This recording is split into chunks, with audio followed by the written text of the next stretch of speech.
ओम शांति।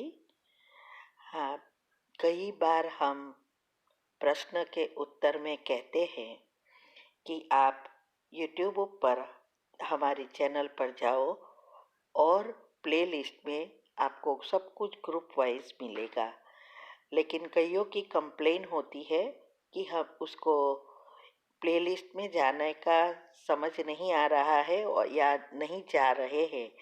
तो उसके लिए मैंने यहाँ विधि बताई है कैसे चैनल खोलनी है और कैसे आप प्लेलिस्ट में जाके चूज़ कर सकते हैं। तो प्लीज़ ये विधि फॉलो करो। ओम शांति। अगर आपको मेडिटेशन और हेल्थ की बातों को अच्छी रीति समझना है तो यूट्यूब चैनल है शिव शक्ति मेडिटेशन बीके कुसुम।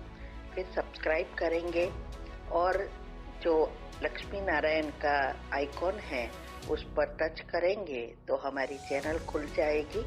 वहाँ प्लेलिस्ट में आपको सब कुछ ग्रुप वाइज मिलेगा। साथ साथ लाइक शेयर और कमेंट भी कीजिए। इससे आपका दुआ का खाता बढ़ेगा, बुद्धि का ताला खुलेगा और आप जल्दी जल्दी आगे बढ़ सकोगे। ओम शांति। ओम शांति। ये 5वां लेसन है, पार्ट 1 सृष्टि चक्र। अभी तक हमने ये समझने का प्रयत्न किया कि कैसे बैटरी को चार्ज किया जाए। उसके लिए हमने समझा कि आत्मा क्या है, परमात्मा सोर्स ऑफ एनर्जी कौन और कहाँ से आती है, कैसे हम कनेक्ट कर सकते हैं और जीवन में सुख शांति प्राप्त कर सकते हैं। कृष्ण व देवता और परमात्मा में क्या अंतर है, ये सब हमने सुना। अभी ये आज हम सृष्टि चक्र माना ड्रामा और कर्म की गुह्य गति का राज समझने जा रहे हैं, जो परमात्मा ने आके बताया कि कैसे इसका उपयोग कर हम अपने नए कर्म को श्रेष्ठ बनाकर श्रेष्ठ भाग्य बना सकते हैं। क्योंकि हमें संचित कर्म को भस्म करना है और एनर्जी को परिवर्तन भी करना है, तभी हम मनुष्य से देवता बन सकते हैं, श्री कृष्ण के साथ उसके राज्य में या उसके घराने में जा सकते हैं। तो अभी ये समझेंगे कि कर्म क्या है, पुरुषार्थ क्या है, नसीब क्या है और ड्रामा में अंतर क्या है। शास्त्रों में भी ये 4 युगों की बात है, सतयुग, त्रेता युग, द्वापर युग और कलयुग। लेकिन ये चारों युगों की लाखों साल की आयु बता दी है। परंतु परमात्मा माना भगवान ने आके कहा कि ये चारों युगों की आयुष्य एक समान है। भगवान के सृष्टि पर या नियम अनुसार सब कुछ एक्यूरेट चलता है, नियमित चलता है। जैसे 60 सेकंड की 1 मिनट होती है, 60 मिनट का 1 कलाक, 12 कलाक का दिन, 12 घंटे की रात, तो 1 दिन पूरा हुआ, ये चक्र पूरा हुआ। 7 दिन का 1 वीक होता है और 15 दिन का पखवाड़िया बोलते हैं, 30 दिन का महीना, ऐसे 12 महीना होवे तो 1 वर्ष होता है, और 1200 ने 50 वर्ष होगा तो 1 युग होगा, और 4 युग मिलकर एक कल्प कहते हैं। कल्प वृक्ष की बात गीता में भी कही है, परंतु तफावत यही है, उसकी कोई नियम अनुसार कोई चीज नहीं बताते हैं। इस चक्र में आप देखते हैं कि स्वस्तिक है, जो स्वस्तिक को हम हर एक शुभ कार्य में पहले करते हैं। हमारे भारत में इसकी बहुत महिमा है। तो ये स्वस्तिक क्या है, ये समझना है। स्व माना आत्मा, और स्टिक अर्थात स्थित होना। जब हम आत्मिक स्थिति में स्थित होकर कोई भी कार्य करते हैं तो वो शुभ होता है, लेकिन हम ये सब पूजा पाठ करते हैं, लेकिन आत्मिक स्थिति में स्थित नहीं है, देहपान में होकर यहां तहां सोचते रहते हैं, तो उसमें सफलता नहीं मिलती है। तो इस स्वस्तिक में भी आप देखेंगे कि जो 4 समान युग बताया है, इसमें ये स्वस्तिक का अर्थ ही है कि ये जो 4 युग है वो समान है। और आपने देखा राइट साइड पर सतयुग है और त्रेता युग है, और लेफ्ट पर द्वापर और कलयुग है।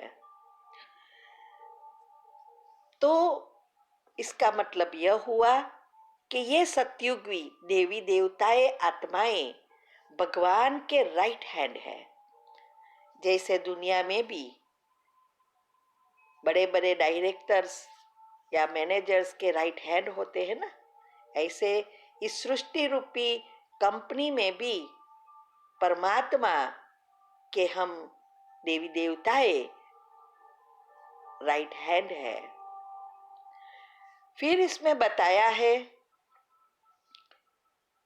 4 टपके बताए हैं, डॉट, जो हम कंकु से करते हैं, और 5वां जो है उसमें क्रॉस जहां होता है वहां हम क्या करते हैं, वहां कंकु डालते हैं, चोखा, अबील और फूल रखते हैं, है ना।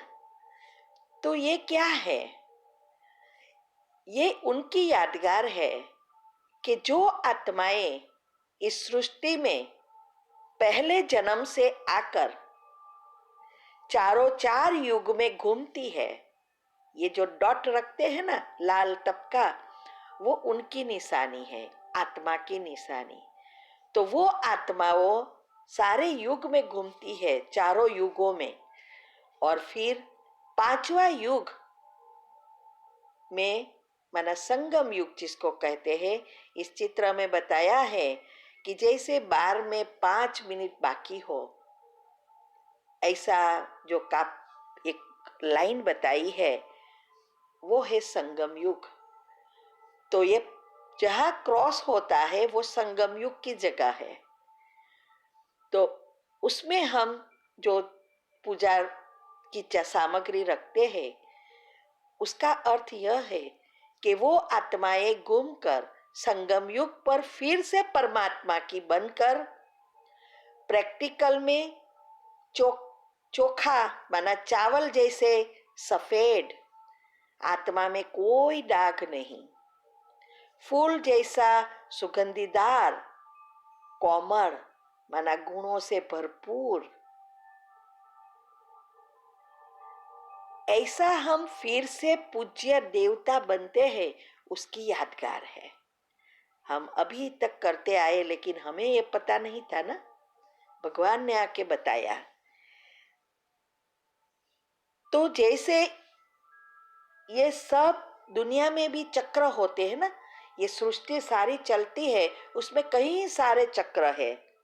जैसे रात दिन का चक्र है, ऋतुओं का चक्र है, जन्म मरण का चक्र है, काल चक्र है, समय चक्र है, सतो रजो तमो का चक्र है।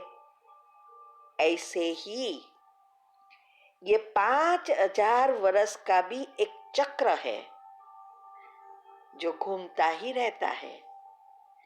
ये सृष्टि अबजों साल से चली है, लेकिन इस सृष्टि के अंदर ये सब चक्र की तरह ये युगों का भी एक चक्र पूरा होता है। और जब चक्र पूरा होना है तभी परमात्मा को इस सृष्टि पर आना पड़ता है, क्योंकि पाप दुख प्रॉब्लम इतने बढ़ जाते हैं। अगर वो नहीं आते, बैटरी चार्ज नहीं करते, तो दुख असह्य हो जाता या मानव मानव को खाने लगता, ऐसी हालत हो जाती। इसीलिए परमात्मा को नीचे आना पड़ता है। और वो जब आते हैं तब संगम युग शुरू होता है। उसको पुरुषोत्तम संगम युग कहते हैं। पुरुषोत्तम, पुरुष माना आत्मा, आत्मा को उत्तम बनाने का युग ये पुरुषोत्तम युग है। लिप युग भी कह सकते हैं।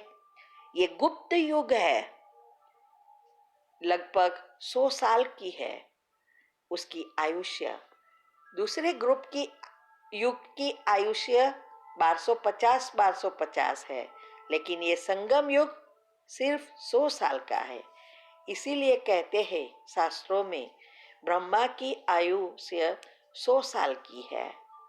वो हमने देखा पहले कि ब्रह्मा कौन है, विष्णु कौन है, शंकर कौन है।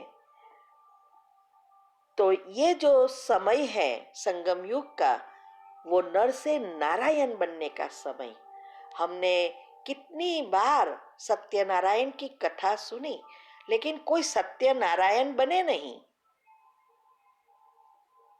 तो ये जो मनुष्य से देवता बनना, नर से नारायण बनना, ये अभी का समय की बात है। ये सृष्टि का चक्र का अंतिम समय है। सृष्टि परिवर्तन होने का समय है। स्वर्ग की स्थापना का समय है। हिसाब किताब चुकता करने का समय है। दिवाली आती है तो हम हमारे बिजनेस का चौपड़ा बंद करते हैं ना, ऐसे हमारे अंदर भी कर्म की जो बैलेंस शीट बनती रहती है, अभी उस चौपड़े को खत्म करना है, क्लोज करना है और नए सर से शुरू होगा। और इस हिसाब किताब को चुकता कर परमधाम वापस जाने का समय है। क्योंकि परमधाम में ना तो सूक्ष्म शरीर जाता है, ना स्थूल शरीर जाता है, जिसको 10 डायमेंशन कहते हैं, 10वें आयाम कहते हैं। वहां कोई भी चीज, स्थूल चीज जा नहीं सकती। इसीलिए हमें सब हिसाब किताब यहाँ चाहे मार से चाहे प्यार से चुकता करना है। अभी ये समय ही है आत्मा को पहचानने का। क्योंकि हम, जैसे आगे मैंने बताया कि समय प्रति समय आत्मा की शक्ति कम होती जाती है और हम आत्मा को भूल जाते हैं, उसको चार्ज भी नहीं करते और शरीर भान में आ जाते हैं। तो अभी ही परमात्मा आके हम आत्मा की भी पहचान देते हैं और उनकी भी पहचान देते हैं। तो परमात्मा को माना भगवान का आने का समय यही है, जो गीता में भी बताया है कि जब धर्म की अति ग्लानि होती है, तभी मैं आकर अनेक धर्म का विनाश और एक धर्म की स्थापना करते हूँ। दूसरा ये भी कहा है, आने का समय बताया, प्रलय समय पर आकर निर्गुण हारों में गुण और शक्ति भर के नई सृष्टि की रचना करता हूं। लेकिन मूढ़मती मनुष्य मुझे पहचान नहीं सकते, क्योंकि मैं एक साधारण तन का आधार लेता हूं। मुझे पहचानने वाले कोटों में कोई और कोई में भी कोई विरलो ही है। तो बताया कि प्रलय समय पे आता हूं, आके क्या कार्य करता है? ये सृष्टि परिवर्तन का कार्य करता है, नई सृष्टि की रचना करता है, ऐसे ही नहीं आके चला जाता। फिर कहता है मूढ़मती, मना जिसकी बुद्धि बेर हो गई है, बुद्धू हो गए हैं, पत्थर बुद्धि हो गए हैं, उसको पहचान नहीं सकते, क्योंकि वो जो हम भगवान मान रहे हैं, राम सीता कृष्ण, उसको हम ढूंढ रहे हैं, लेकिन वो उनकी तरह नहीं है। वो तो एक शक्ति है और सारे विश्व को चलाती है। तो भगवान का आने का समय और भक्ति का फल श्री कृष्ण के साथ उनके स्वर्ग में जाना और भगवान को मिलना, ये दोनों कार्य अभी ही होते हैं, अभी ही वो आके देता है। हमारी जो यही जन्म जन्मांतर की इच्छा है और इनके लिए पुरुषोत्तम बनाने की जो विधि है, उत्तम ते उत्तम पुरुष माना देवी देवता, और सबसे उत्तम इस सृष्टि पर नंबर 1 श्री कृष्ण और राधे। तो इस युग का बहुत महत्व है और इसकी ही यादगार भक्ति मार्ग में पुरुषोत्तम मास आता है और उस मास का बहुत महत्व होता है। कहते हैं कि इसमें जो कुछ आप पुण्य करो उसका पदम गुना प्राप्ति होती है, माना फल मिलता है। वैसे तो सब रोज भक्ति पूजा पाठ दान पुण्य करते हैं, लेकिन पुरुषोत्तम मास में विशेष करते हैं, क्योंकि यहाँ एक का पदम मिलता है, बाकी भक्ति करते हैं दान पुण्य करते हैं तो एक का एक मिलता है। तो इसीलिए इस पुरुषोत्तम मास का महत्व है और वो हर चौथे साल के में आता है, तो यही उसका यादगार है। हर चौथे युग माना कलयुग के अंत में पुरुषोत्तम संगम युग आता है, जो दोनों युगों को कनेक्ट करता है, कलयुग और सतयुग। हमें सतयुग में देवता बनना है तो उसका जो संस्कार है वो अभी बनाना है, तभी हम देवता बन सकते हैं। इसीलिए कहते हैं कि ब्रह्मा के मुख द्वारा ब्राह्मणों की उत्पत्ति हुई। माना दुनिया में जो भी ब्राह्मण है जो पूजा पाठ कराते हैं, कहते हैं भगवान के नजदीक वाली आत्माएं हैं। हम जो कुछ भगवान को देते हैं वो एक्सेप्ट कर सकते हैं, ले सकते हैं। तो वो कहते हैं कि वो उसकी उत्पत्ति ब्रह्मा के मुख से हुई है और जन्म से वो ब्राह्मण नहीं होते। वो भी कहते हैं कि जब जनोई डालते हैं तब उसका दूसरा द्विज धर्म जन्म होता कहते हैं। तो द्विज એટલે दूसरा जन्म हुआ, तो शूद्र से वो तब ब्राह्मण बनते हैं। जन्म ब्राह्मण के घर में होने से ब्राह्मण नहीं बनते, वो ऐसा मानते हैं।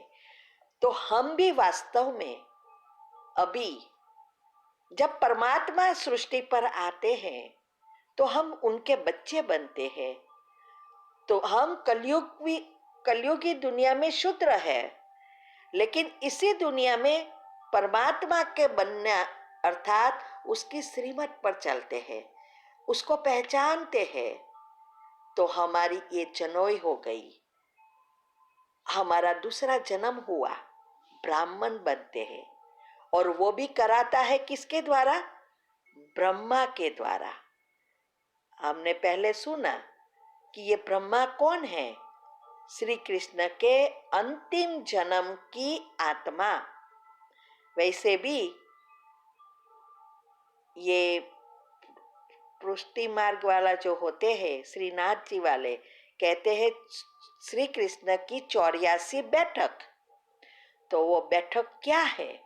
उनके 84 जन्म। और 84वें जन्म में वो फिर से उनकी सब आत्मा की शक्ति कम हो जाती है, सामान्य मनुष्य बन जाते हैं। तब उनमें ही परमात्मा प्रवेश करते हैं, अवतरित होते हैं और उनका नाम ब्रह्मा रखते हैं। तो ये ब्रह्मा विष्णु शंकर की कहानी में भी ऐसा ही आता है ना। वो छोटे बच्चे बनकर जाते हैं माँ की गोद में, तो ये भी ये है। तो हम ब्रह्मा मुख द्वारा ही एडॉप्ट होते हैं ना, भगवान उनके द्वारा सब कुछ कहते हैं और उनके बच्चे बनाते हैं। इसीलिए ये जो आप चक्र, सृष्टि चक्र देख रहे हो, इसमें बताया है ये सारे चक्र में आधे में कोई धर्म नहीं है और आधे में 3 मुख्य धर्म आते हैं। तो ये जो आधा पाठ है उसमें सतयुग और त्रेता में एक ही धर्म, एक ही राजा, एक ही भाषा, आदि सनातन देवी देवता धर्म, ये 33 करोड़ देवी देवताएं ही इस समय होती है। धीरे धीरे वृद्धि होते इतना होते हैं।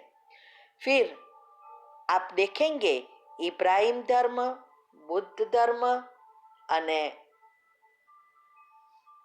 क्रिश्चियन धर्म, ये 3 धर्म की फाटे आते हैं। वो हम थोड़ा आगे कल्प वृक्ष में समझेंगे कि कैसे ये धर्म स्थापना होती है। और फिर 84 जन्म, कृष्ण के 84 जन्म की कहानी में हम डिटेल में समझेंगे कि ये शास्त्रों कैसे बने और को क्यों मिश्रण हो गया है, क्यों डबल डबल बात हो गई है। ये सब हम बाद में समझने का प्रयत्न करेंगे। तो ये जो 2500 साल एक धर्म और फिर द्वापर से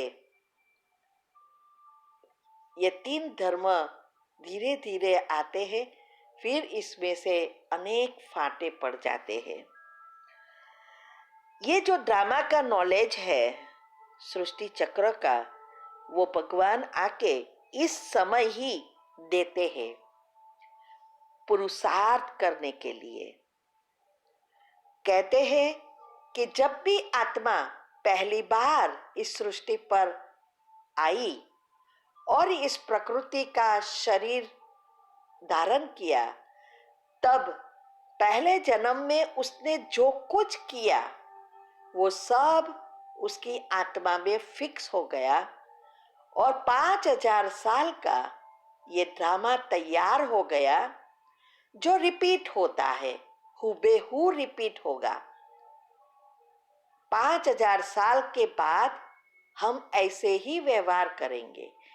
तो अभी पहली बार आके जो कुछ है उसने कहा है वही अभी करा रहा है।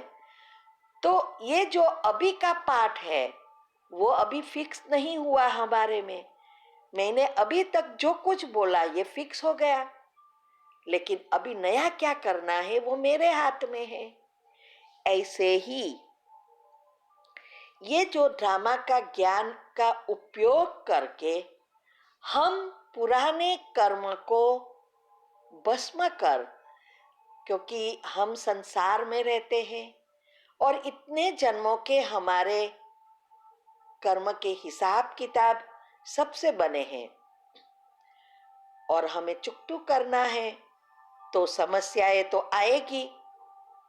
तो उस समय हमें वही चीज का चिंतन करके पाप कर्म बढ़ाना नहीं है, उसको फुल स्टॉप लगाने के लिए ही ये ड्रामा का ज्ञान देते हैं। और नए कर्म कैसे पुण्य करना है वो आगे मैंने राजयोग में बताया था, लेकिन बाद में प्रैक्टिकल में हम समझते जाएंगे, धीरे धीरे आगे बढ़ेंगे तब समझ में आ जाएगा। तो अंतमति सो गति करने के लिए ये ज्ञान ड्रामा का देते हैं। हम तो अभी तक ऐसे ही सुनते आए कि चंद्रगुप्त हमारे सबके चौपड़े हिसाब किताब रखता है, हर समय वो बैलेंस करता है और सजा देता है, या लेकिन ऐसा नहीं है।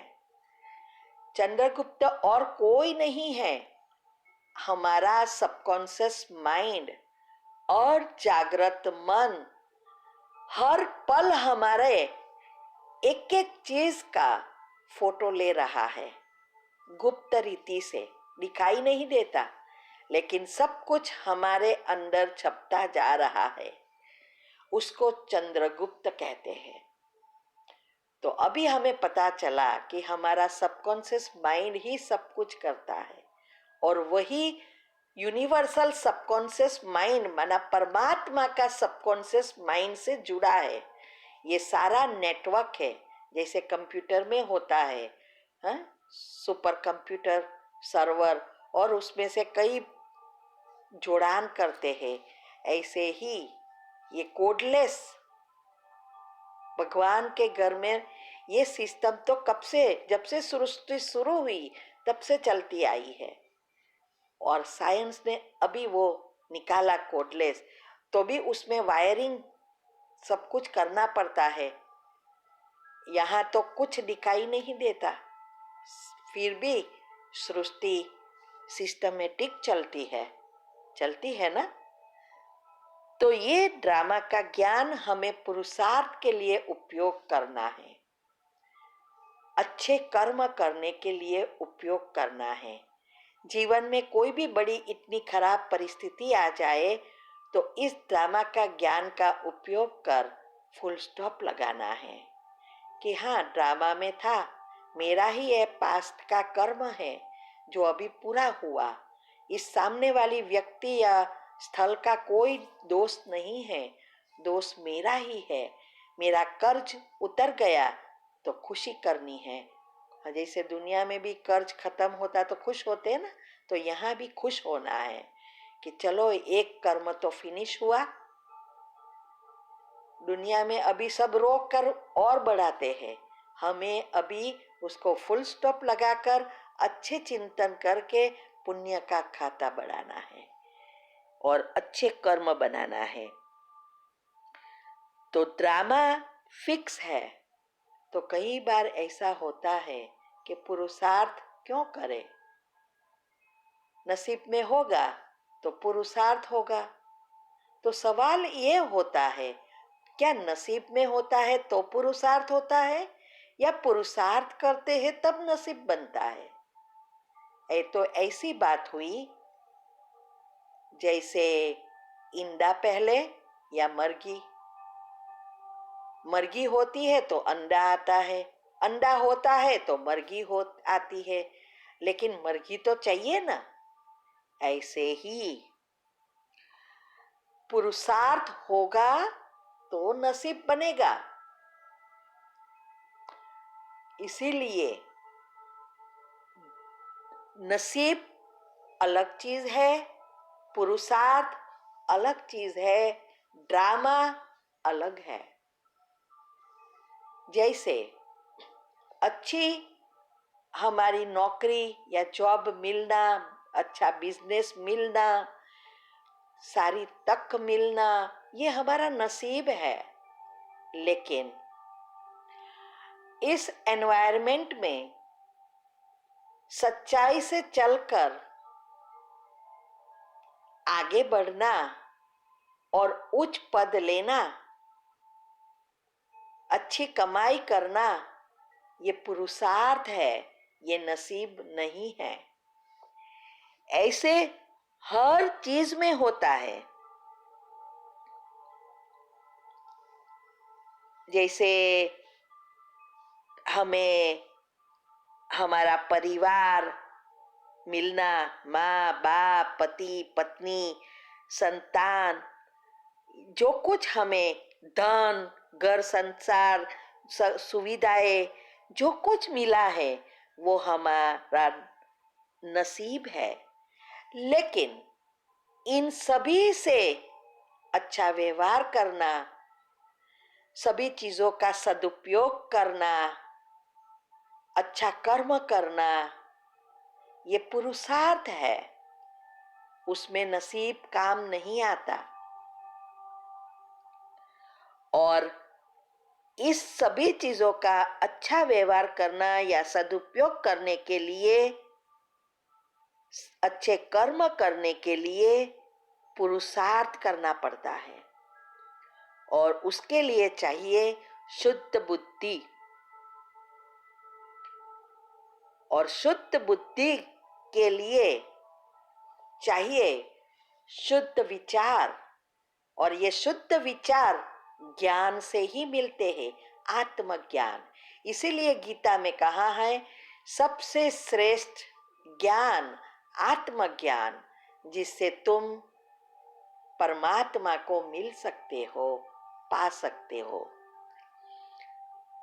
तो ये जो चीजें हैं, ये बहुत महत्व की समझने की बातें हैं।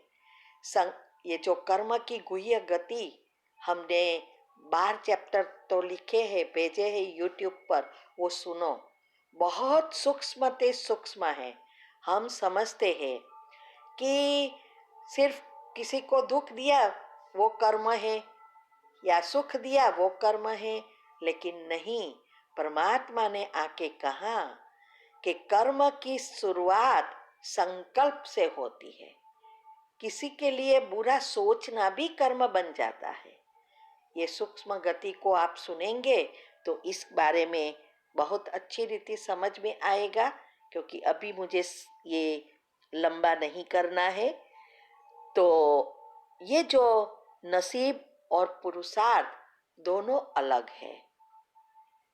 ऐसे ही भगवान मिलना ये नसीब है, अनेक जन्मों का पुण्य है, भक्ति का फल है। लेकिन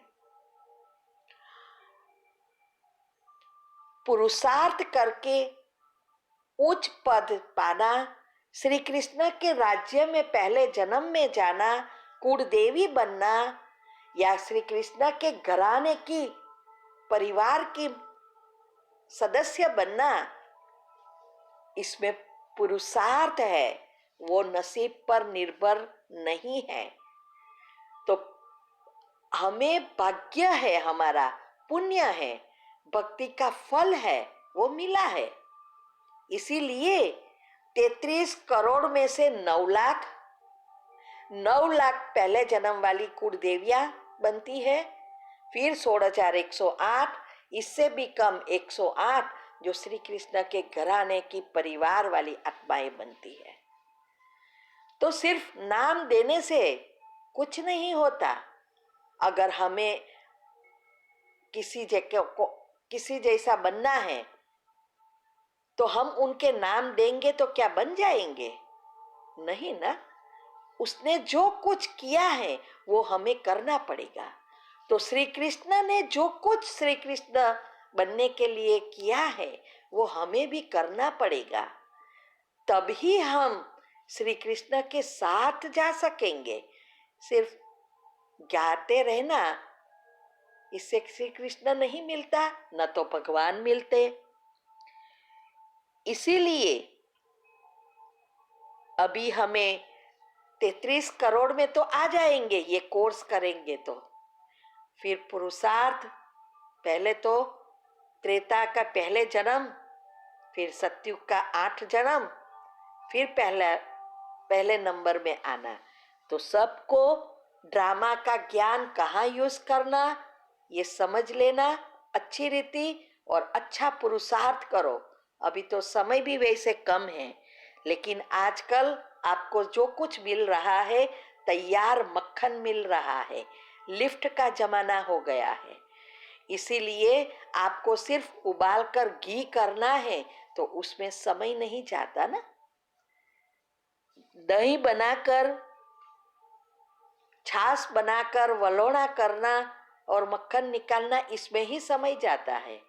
तो अभी आपको तो तैयार सब कुछ समझ मिल रही है जो पहले नहीं थी। इसीलिए बाप यहाँ भगवान कहते हैं last so fast so first हो सकते हैं। तो बस पुरुषार्थ करो